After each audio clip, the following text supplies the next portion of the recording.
Cricket through the ages. As an American, it is my patriotic duty to never understand the game of cricket. Thankfully, Free Live's Cricket Through the Ages doesn't try to teach it to you, though it does get dangerously close. What it does instead, however, is let you play a bunch of minigames, some of which are loosely based around the vague idea of cricket, with one button. Sometimes two if the game is feeling a bit wild and you're playing solo. The core gameplay of Cricket Through the Ages is that, by pressing a button, any button on your side of the keyboard will do, your ragdoll-like character will rotate their arm in a circle. If they are holding a ball-like object, you will let go when you release the button. If you're holding a bat-like object, you will keep holding onto it as it spins around, like a deadly helicopter blade, capable of knocking out your opponent. Pressing those same buttons also does little leg motions that are kind of like walking if you squint, allowing you to move. With this premise established, you will begin Cricket Through the Ages by playing what I can only assume to be a bastardized version of cricket, wherein the pitcher is trying to knock down a set of wickets behind the batter, who themselves is trying to hit the ball far enough to get points. As the game progresses, other rules get added, like getting a point as the pitcher for knocking down the wickets, or as the batter for bludgeoning the pitcher with your bat. It's all very sophisticated.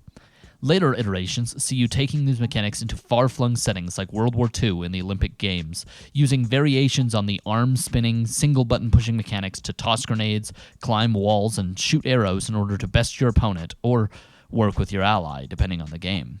It's all very hectic, very fast-paced, and very silly. You will end up falling on your face or hilariously whiffing your intended tasks as often as you actually succeed at them. But here's the thing. It just doesn't feel great. It's a gimmick, the kind of thing you'd see in a flash game on Newgrounds in the late aughts. In fact, it is similar in minigames to a particular flash game, QWOP. For those unfamiliar, QWOP was a browser-based test of patience in which you used the Q, W, O, and P keys to move a runner's leg joints in order to get him to the finish, while avoiding falling over. Cricket Through the Ages is like that, but it boils the complexity of mashing 4 buttons into the elegance of mashing 1 button. This is not a change for the better. Ultimately, the game ends up being more frustrating than engaging. Its mechanics are skimmed down to the point of some games feeling like either random chance or, at best, mildly amusing challenges. And while the goofy tone does do some justice to this, that can only carry it so far. There is a reason QWOP was played in intervals of 5 or 10 minutes at a time, and why Bennett Foddy, the creator of QWOP, added a lot more precision when he made Getting Over It, a masterpiece of whatever this surreal subgenre is. As another example, One Finger Death Punch, another game which is played entirely with 2 buttons, adds complexity in the ways it plays with reaction time and limited decision-making. Even Mount Your Friends at least gives you control over all 4 limbs. All this to say, where all those other games give the player something to engage with, even if they are silly and gimmicky, Cricket Through the Ages lacks that on a core gameplay level, making an hour-long experience where you just have to press 1 button somehow feel like a slog.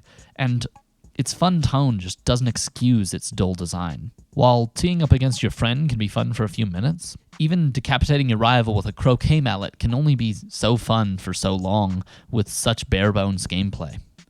Keeping a game simple can be a recipe for success, but oversimplifying it can turn what would otherwise be a fun experience into a boring one.